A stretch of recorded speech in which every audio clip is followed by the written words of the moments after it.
we are back at Real Street Performance, putting the car back in the dyno to see what it's making now. Last time we were here, we're running the ProCharged bracket. We had issues with that, snapping belts. All right, swap that out for the A&A bracket. Bigger lower, smaller upper. So we went from a 7.43 lower and a 4.125 upper. Now we're running a 8-inch lower and a 4-inch upper. All right, added the meth, and we did figure out the issue with the solenoid. So it just needed 12 volts in order to activate. So what I ended up doing was I actually tapped into the 12 volt going to the meth pump. So when the control box sends the signal to the pump to fire, it also sends that 12 volt to the solenoid. I set to fire, but y'all know what I meant, to kick on. All right, so here's a new bracket setup here. I'm sure you guys have seen it already. And 10 rib as well, 10 rib setup. And so today we're gonna be shooting for, I'd say 1210, 1220. We'll see. The car does feel like it picked up a lot of power, especially when we added the meth. So I didn't make any changes to the timing table. I'm gonna be trying two different timing setting on it. The one that's flashed right now, and then I'm gonna do another one at just 10 degrees. Try to make that like my street tune. Yeah. Hopefully that'll give us a little bit more grip. Perfect. All right, appreciate you. And we have Brett too, by the way. Owner, driver of Snot Rocket, yeah, right? That's it. All right, I'll be throwing that in the video as well.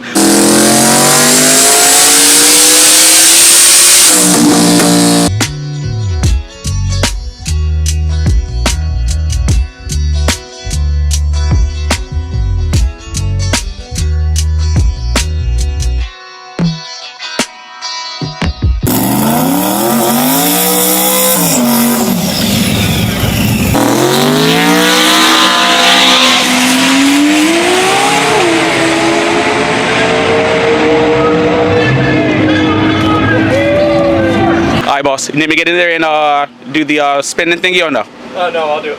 Okay, all right. All right, she's looking good, man.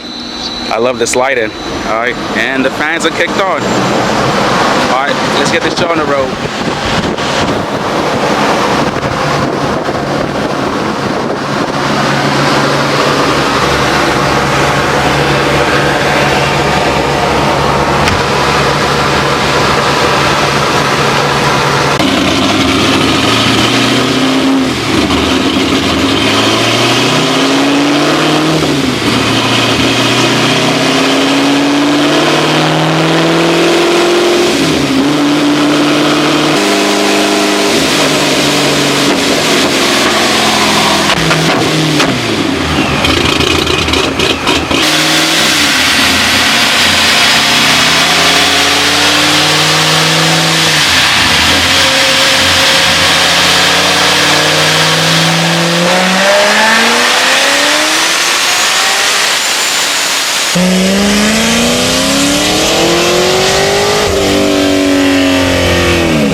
Definitely looking good. 1180 at 5,900 RPMs. He did let off early due to some miscommunication from me. Should be letting off at right around 71 or 7200 RPM. So I feel as though we're definitely on our way to 1200. We're gonna let the car cool down and circle back. Stick around. Not sure if you guys noticed on that first pull, but we ended up spraying some water on the windshield. Cash can was full, so just emptied that out and getting ready to make another pull.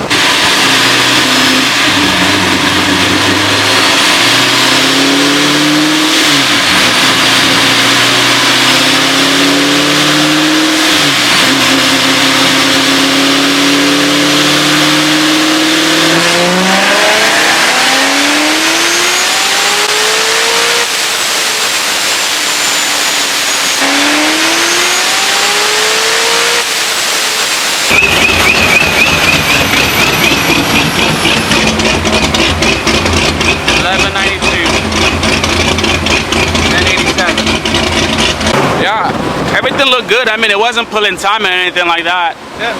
So, okay, so our peak power shifted to right around like that 6,000 RPM range, huh? Yeah, 6,500. Yeah, okay. Yeah, yeah. It's all good. I'll take it. Yeah. It's a good running car. Yeah. It makes power for a long time. Torque's flat. I mean, that torque, it's got to make it fast. Yeah, yeah. It definitely blows tires off right around like 5,000. Yeah, because I mean, it holds the torque. I mean, it's so long. Yeah. Good looking graph. Yeah. So the graph looks pretty good. Definitely not what I was expecting. All right, so making our peak power right around 6,200 RPMs. All right, and that's at 1190. Open spinning the blower, I guess, may or may not work. And it looks like for our scenario, it's definitely not working. All right, because even here at let's say 7 or so, we're still below what our initial top end power was. So we lost give or take 15 or so. What I'm going to do now is I'm going to actually slice the timing table in half and try to bring this down to that 950, maybe 1,000 horsepower range, and then that'll be our street tune, and hopefully we can hook with that. So I'm going to go ahead and dumb it down and take some power out of it. That way we can also know what the car is making at, you know, this 10 degrees of timing.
Home now, freshened up, put the car in. All right, so 1192 to the wheel and close to 11. I think it was 1084, 1087 torque.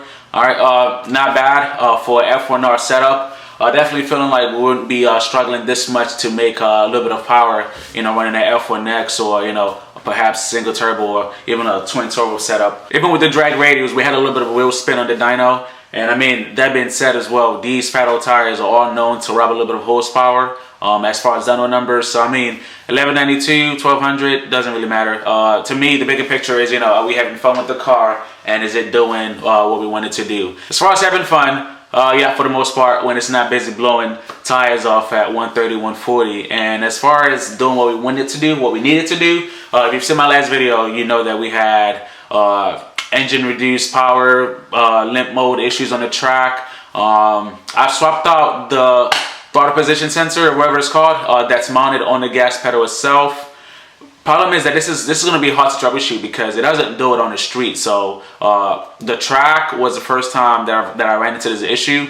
Verified the voltage on the plug-in for the throttle body, getting 5 volts. So I mean, I don't know what it could be. I might just end up being the throttle body itself. Probably just end up keep throwing parts at it until, you know, something shakes. Or we could end up swapping over to a aftermarket engine management system. I know Holley has a couple of their products that has been proven to work. So, you know, we'll see where life takes us.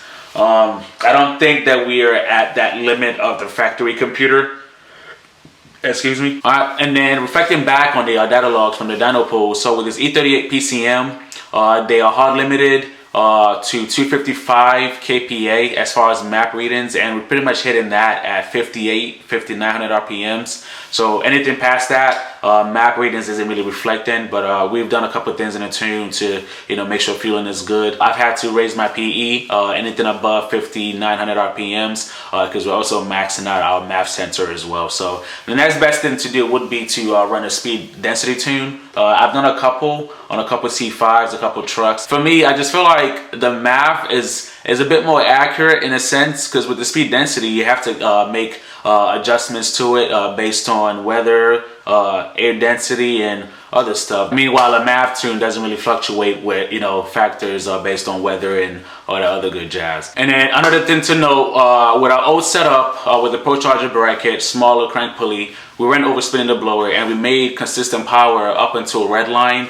But with this setup now, we're making peak power way sooner, right around 6 grand, and it just drops off. So we noticed drop in boost pressure as well. So it could either be belt slip or it's just another gremlin of overspinning the blower. So right now we're spinning the F1R up to 76 roughly 1000 RPMs, and it's rated for 68. So that is 8,000 RPMs more than recommended. So I mean, that could also be what our problem is. I'm guessing you could look at that as a trade-off. So making power a lot sooner, making about 3 more pounds of boost up until that 6,400 RPM range, and then it just plateaus. It is a F1R, all right, not an F1X. So probably won't be having this issues with the X or even with a turbo, which is still on the table. I don't see me upgrading to an F1X. I think I've had my fair share of belt problems, and I want to look into doing something else. A single turbo I would prefer, maybe something with like a hood dump setup. Twin turbos would be nice as well, a little bit more moving parts, but definitely would be nasty. Appreciate y'all for tuning in, appreciate y'all for the love, for the support. Alright, like, share, if you haven't already, do subscribe, and I will be seeing y'all on the next upload.